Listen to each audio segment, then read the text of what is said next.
Hey everyone, Outcast01 here with another quick tip for Professor Flaxbeard's Wondrous Steam Power mod. There's been some confusion about some of the stuff in the recent updates for the mod, so I'm gonna hopefully help you guys get some stuff going here that some people have been confused about of late, and yeah, here we go. So one of the things that you could have done in the past was using redstone to activate valves. That's been removed. So now you still have an option for how to make a simple pressure release system so that you don't have to rely entirely on pressure discs or hoping that your system isn't going to explode. So what I've got here is a simple inverted redstone signal going to 4 sticky pistons to 4 pipes to act as a pressure release system.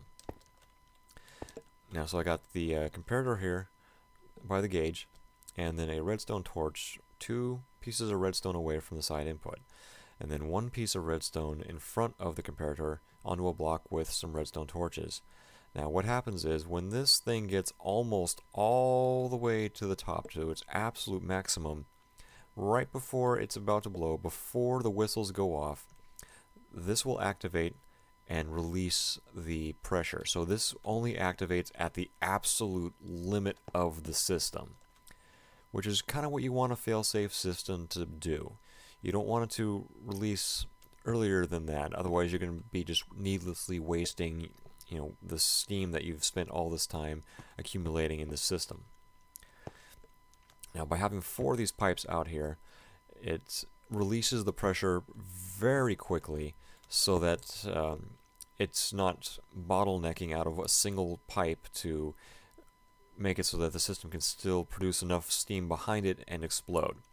Just a simple little setup. Like I said, I got 4 sticky pistons, 1 in each corner with a stone block, and once the system reaches the pressure level, it opens up the valves, or opens up the pipes, releases the pressure. Now, one thing you guys may have noticed with my recent rebuild of my flash boiler is it has this funny looking hat on the top and a button. I've got this set up now with an auto loading system, and anytime this falls below halfway, it will automatically dump in my case, 2 pieces of coal blocks to keep this system running. A lot of these devices, like the hammer and some of the other devices, they want to see at least halfway pressure for them to operate. So this is a good simple way to keep that system going, and I'm going to show you that in more detail in just a second. Alright, so here is pretty much an exact copy of what I've got in my Steam shop. It's a flash boiler with a bunch of steam tanks all around it. I have the steam tanks there partially for extra capacity of storage of the steam and also for looks. Now what I've got here as far as the button goes, it feeds this redstone trace that goes up and around to these 2 dispensers, and excuse me, droppers. And inside the droppers, they are full of blocks of coal. Now, the droppers face directly into the back of the boiler here and will feed it directly. And these guys will give a quick little pulse to turn on each one of these droppers.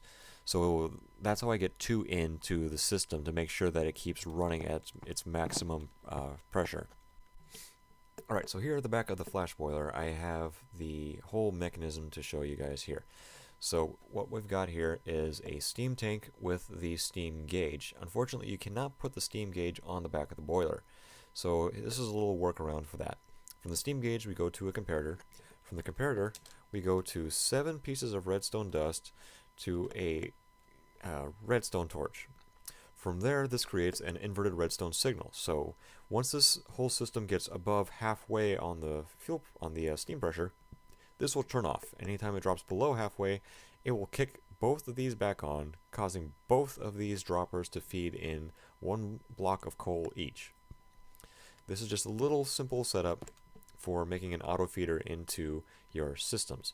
This should also work with the smaller single boilers. Alright, so this has been another quick tip for you guys for Professor Flaxbeard's Wondrous Steam Power mod.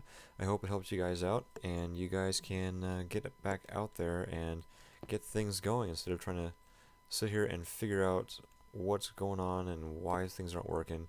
So just a little workaround on some of the systems, some little redstone tinkering, and yeah, and you guys are all set to go. So get out there and have some fun, guys. Goodbye.